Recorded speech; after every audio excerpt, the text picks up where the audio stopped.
Selamat pagi, selamat siang, selamat malam, Bapak dosen, teman-teman mata kuliah pengantar pemrograman, sekaligus Abang asisten dosen pengampu mata kuliah Tempo, dan juga kepada teman-teman semua yang menyaksikan video ini, dimanapun teman-teman semua semoga dalam keadaan sehat. Nah, di sini kami dari kelompok 3 akan mempresentasikan terkait penggunaan sistem informasi antarmuka atau GUI database pada pengaplikasian izin bermalam. Sebelum kami menjelaskan secara lengkap tentang proyek UAS ini, izinkan kami memperkenalkan diri terlebih dahulu. Di sini kami beranggotakan 9 orang, yaitu Putri Sitinjak dengan NIM 20, kemudian Nathanael Sirait dengan NIM 29, saya sendiri Junedi Sihaan dengan NIM 22, kemudian Respardosi dengan NIM 5, Arga Huta Barat dengan NIM 26, Tes Utapia dengan NIM 41, Ambar Simanung Kali dengan NIM 10, Asiman Enggolan dengan NIM 46, dan yang terakhir ada Yosefin Simanjuntak dengan NIM 48. Adapun tujuan proyek kami, proyek UAS ini yang pertama untuk memberi pemahaman dalam membangun sistem informasi sederhana yang memiliki antarmuka dalam bentuk GUI. Kemudian untuk memberi pemahaman dalam menghubungkan sistem informasi antarmuka dengan database MySQL atau MariaDB. Untuk dasar teoritis akan dibacakan oleh teman kami. Yang pertama adalah dasar teoritis yang meliputi antarmuka, GUI, database MySQL, dan MariaDB. Yang pertama adalah antarmuka atau interface. Interface atau dalam istilah bahasa Indonesianya ialah antarmuka dapat diartikan sebagai sebuah titik, wilayah, atau permukaan di mana dua zat atau benda berbeda bertemu. Dia juga digunakan secara metafora untuk perbatasan antara benda. Jadi interface ini dapat diartikan sebagai sarana medium atau sistem operasi yang digunakan sebagai antara perangkat seperti mikroprosesor agar dapat saling berkomunikasi dengan pengguna atau user satu dengan yang lainnya. Yang kedua ialah GUI. Graphical User Interface atau GUI adalah sistem komponen visual interaktif untuk software komputer. Menurut Computer Hub, GUI menampilkan objek yang bisa menyampaikan informasi dan mempresentasikan aksi dari pengguna. Yang ketiga ialah database. Database atau basis data adalah kumpulan data yang dikelola sedemikian rupa berdasarkan ketentuan tertentu yang saling berhubungan sehingga mudah dalam pengelolaannya. Melalui pengelolaan tersebut, pengguna dapat memperoleh kemudahan dalam mencari informasi, menyimpan informasi, dan membuang informasi. Yang keempat ialah MySQL. MySQL adalah sebuah database management system atau manajemen basis data menggunakan perintah dasar SQL atau Structured Query Language yang cukup terkenal. Database Management System atau DBMS, MySQL multi pengguna dan multi alur ini sudah dipakai lebih dari 6 juta pengguna di seluruh dunia. Yang terakhir ialah MariaDB. MariaDB adalah Relational Database Management System atau DBMS open source yang merupakan pengganti Drop-in yang kompatibel. MariaDB adalah pengganti dari MySQL. Dengan kata lain, MariaDB merupakan pengganti MySQL yang ditingkatkan dan drop-in. Baiklah, saya akan melanjutkan presentasi kami. Yang kedua, tentang alat dan bahan, yaitu software dan hardware yang kami gunakan dalam proyek ini. Software dan hardware yang kami gunakan dalam proyek ini, yang pertama itu adalah laptop, yang kedua itu diskot, dan yang ketiga adalah SAM. Yang ketiga tentang prosedur percobaan. Prosedur percobaan, secara garis besar, prosedur percobaan dari proyek ini dibedakan sebagai berikut. Kemudian pada pemilihan proyek dengan topik izin bermalam terdapat beberapa data yang perlu diperhatikan. Yang pertama adalah ada 2 role dalam izin bermalam, mahasiswa dan pembina asrama. Kemudian yang terakhir, referensi bisa dilihat pada CIS menu izin bermalam. Bagian ini akan dijelaskan oleh saya, yaitu data dan pengolahan data, yaitu sketsa awal atau cover desain database, sketsa akses database, dan persiapan pemrograman. Sketsa awal atau cover database. Gambar berikut adalah sketsa pertama yang kelompok kami buat, dan pada sketsa ini terdapat 5 tabel database yang terdiri dari log information, mahasiswa, prodi, keasramaan, dan request. Dan selanjutnya setiap tabel ini terdiri dari 5 spreadsheet. Dan untuk lebih jelasnya dapat dilihat pada tabel di bawah ini. Untuk saat penelitian ini kami menggunakan bebas yang mendukung banyak sistem operasi dan merupakan kompilasi dari beberapa program. Saat ini terdiri dari beberapa program yaitu Apache Database Server, MySQL Database, dan penerjemah bahasa yang ditulis dengan bahasa pemrograman Juniper. Dan aplikasi ini sudah terinstall dan sudah tersedia pada PC. Dan selanjutnya ialah untuk membuka aplikasi dan saat ini dihubungkan ke MySQL. Nah, pada gambar ini pada saat membuka SAM kita harus mengaktifkan Apache dan MySQL-nya terlebih dahulu, yaitu pertama-tama menekan start yang pada bagian Apache dan MySQL. Karena kita menggunakan MySQL saja, maka kita menekan admin yang sebelah sini. Setelah itu akan terhubung ke MySQL. Namun sebelumnya kita harus terhubung dahulu ke internet. Dengan demikian, jika sudah terhubung kepada internet, maka secara otomatis SAM ini akan menghubungkan ke MySQL-nya. Selanjutnya kita akan membuat database di SQL. Nah, pertama, cara untuk membuat database itu adalah kita ke new, lalu kita membuat nama database kita apa, lalu kita create. Nah, secara otomatis, database yang sudah kita buat itu akan tersimpan di MySQL ini. Sebagai contoh, kita membuat database itu, penamaannya itu adalah sistem IB. Nah, di sistem IB ini terdapat 5 tabel. Nah, bagaimana cara membuat 5 tabel tersebut? Kita tekan sistem IB, lalu kita buat create table, apa penamaan dari table kita, lalu berapa jumlahnya, berapa jumlah kolomnya. Sebagai contoh, kita buat prodi, di mana terdiri dari dua kolom. Selanjutnya akan terhubung ke sini, yaitu kita disuruh untuk mengisi name, type, and length. Dan selanjutnya, tapi yang perlu itu kita isi adalah yang ketiga ini. Sebagai contoh, kita membuat ID, terus bentuknya itu apa, contohnya varchar, dan length-nya itu adalah 11. Dan begitu juga dengan kolom yang kedua. Setelah itu kita save. Nah, secara otomatis, dia akan menghasilkan seperti tabel prodi yang sudah kita buat sebelumnya. Kita pergi ke prodi, lalu kita tekan structure, dan inilah hasilnya. Selanjutnya, kita akan menghubungkan antara 2 tabel atau lebih. Nah, sebagai contoh, kita akan menggunakan tabel keasramaan dengan log information, di mana log information ini ingin kita hubungkan antara username ke user pada keasramaan. Nah, hal yang pertama kita lakukan adalah kita membuat kita memprimary-kan user pada keasramaan. Nah, caranya itu adalah kita lihat ke keasramaan, terus kita tekan more, lalu kita primary-kan. Nah, selanjutnya kita akan menghubungkan antara log information dan keasramaan. Kita pergi ke log information. Selanjutnya kita ke relation view.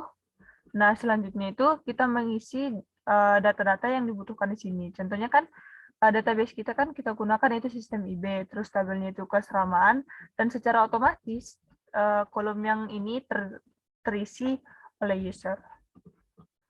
Nah, selanjutnya kita save. Dan secara otomatis dia akan terprimary key kan, terhubung maksudnya. Selanjutnya untuk melihat apakah tabel kita yang sudah kita primary-kan atau kita hubungkan itu terhubung, kita bisa lihat dari designer. Nah, tadi kan kita menghubungkan antara log information dengan keasramaan. Bisa kita lihat seperti pada slide bahwa log log information terhubung dengan keasramaan, yaitu username dan terhubung ke user. Nah, begitulah caranya untuk menghubungkan semua tabel yang sudah kita buat seperti pada sketsa sebelumnya. Selanjutnya akan membahas tentang sketsa akhir database.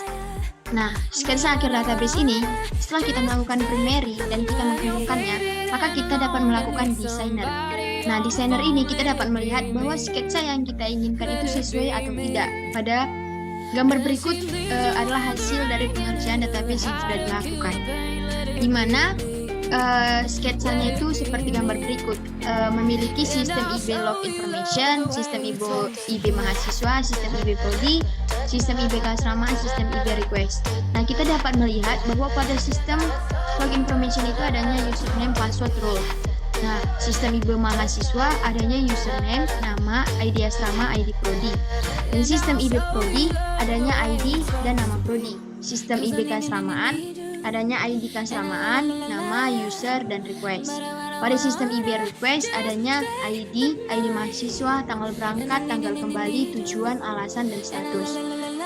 Kita di sini melihat bahwa ada tanda panah yang dapat kita lihat di sini memiliki hubungan antara pada sistem IB prodi ini memiliki hubungan kepada sistem IB mahasiswa, di mana mahasiswa akan memberikan informasi kepada log information. Disitulah ada memiliki username dan password. Nah, di sini kita melihat adanya sistem IB request, di mana di sini request ini mahasiswa merequest kepada keasramaan. Nah, keterkaitan mahasiswa dengan keasramaan akan diinformasikan kepada log information. Setelah itu adanya persiapan pemrograman, di mana kami akan berencana membuat sketsa pada gambar berikut, di mana secara singkatnya kami akan membuat sistem izin bermalam, di mana mahasiswa akan mengajukan permohonan kepada keasramaan untuk bisa melakukan IB. Nah, lalu pihak keasramaan akan mengkonfirmasi atau meng-approve apakah disetujui atau ditolak berdasarkan keterangan yang diberikan. Di sini kita melihat bahwa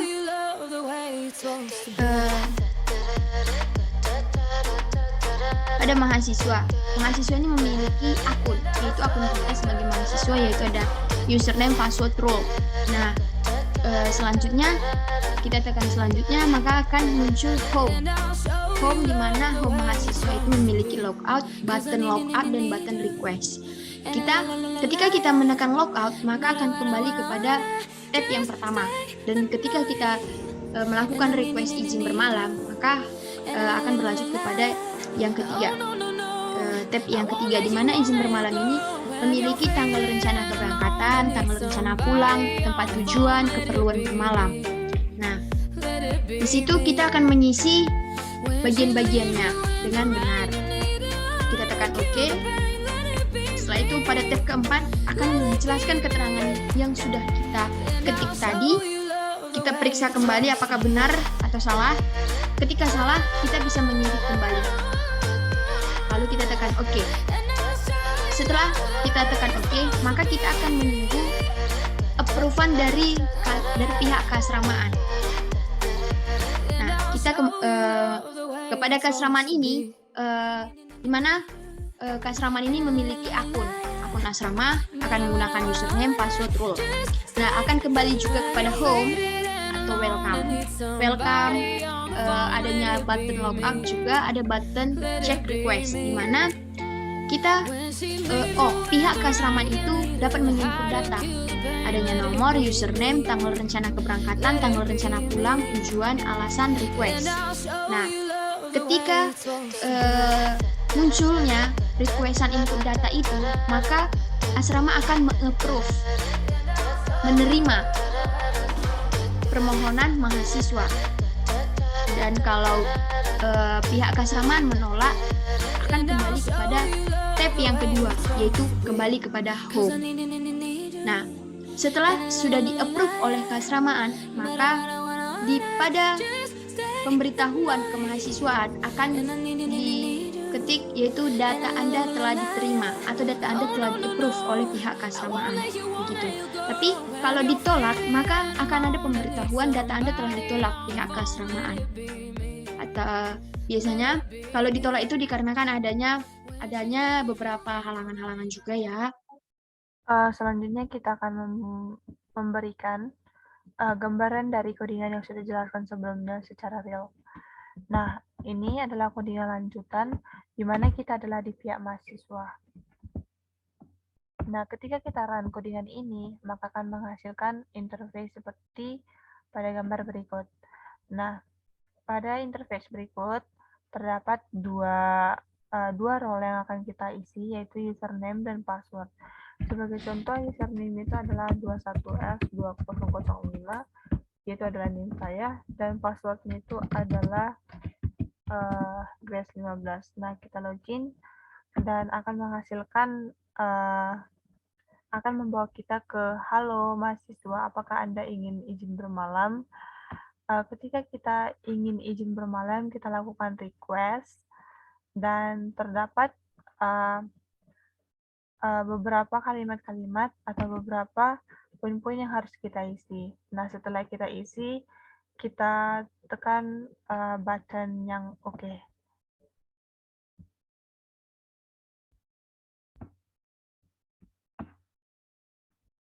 Nah, selanjutnya kita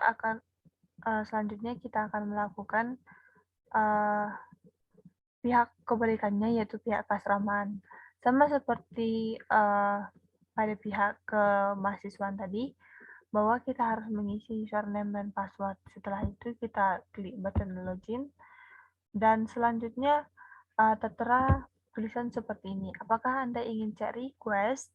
Dan ketika kita ingin cek request, maka kita klik button yang request, dan jika tidak dan jika kita ingin keluar, maka kita tekan button logout.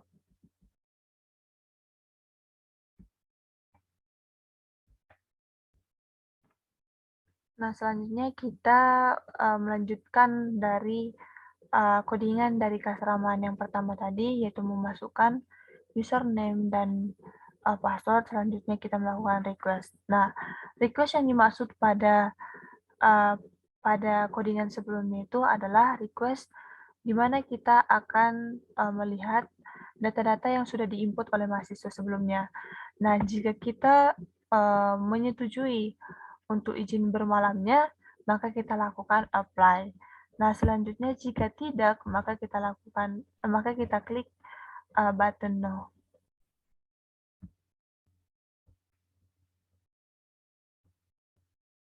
Maka akan secara otomatis informasi selanjutnya, informasi yang sudah dilakukan oleh pihak keasramaan akan terkirim ke pihak mahasiswa. Baik Bapak Ibu dosen serta kakak-kakak asisten dosen sekaligus teman-teman semua yang sedang menyaksikan video ini, demikian presentasi yang kami bisa berikan kepada teman-teman semua. Kami harap presentasi yang kami sampaikan pada hari ini dapat tersampaikan dengan baik kepada teman-teman semua. Kami mohon maaf jika ada kesalahan kata maupun penyampaian kami yang kurang jelas, karena kami sadar presentasi yang